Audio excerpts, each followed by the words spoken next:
Bismillahirrahmanirrahim. Assalamualaikum warahmatullahi wabarakatuh. Saya Dian Trioktaveri Sanovil, peserta SDP dari kelas C batch 2 tahun 2020. Hari ini kita banyak sekali mendapatkan informasi dan pembelajaran dari dua narasumber terbaik kita. Ada Pak Hernawan Kartajaya dan Pak Junanto Herdiawan. Ada beberapa hal yang dapat saya simpulkan. Pertama, dari Pak Hernawan Kartajaya, sebagai supervisor Bank BTN, kita harus memiliki fundamental yang baik. Fundamental seperti apa?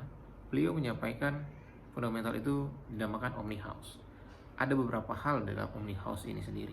Yang pertama, kreativitas. Kreativitas harus menelurkan ide-ide yang baik. Ide-ide yang dapat dipergunakan untuk masa seperti sekarang ini, di masa COVID-19 ini, dan masa yang akan datang. Kemudian yang kedua, inovasi. Inovasi harus memberikan solusi. Banyak terobosan-terobosan sekarang ini yang tidak memberikan solusi, apalagi permasalahan banyak sekali terjadi di masa COVID-19. Sehingga inovasi yang kita berikan harus memberikan solusi. Yang ketiga, entrepreneur. Entrepreneur dalam hal ini adalah membangun networking. Jiwa entrepreneur kita harus kita bangun dari saat ini. Karena perusahaan kita berada di sektor perbankan.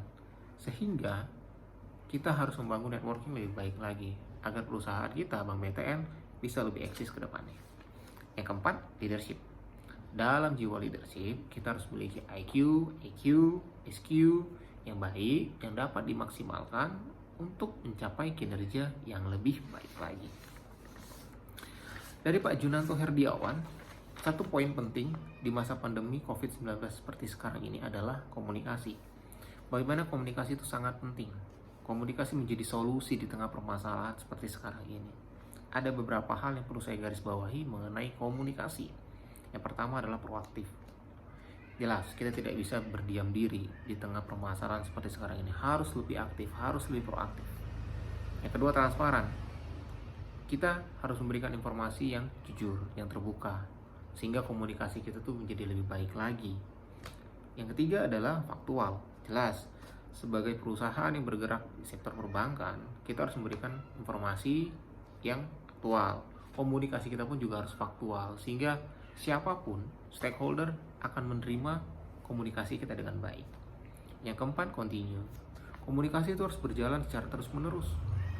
Harus memiliki komunikasi dua arah, itu harus berjalan, harus terus-menerus, sehingga informasi yang kita dapatkan, informasi yang kita sampaikan, dapat diterima dengan baik. Dan yang terakhir, monitoring.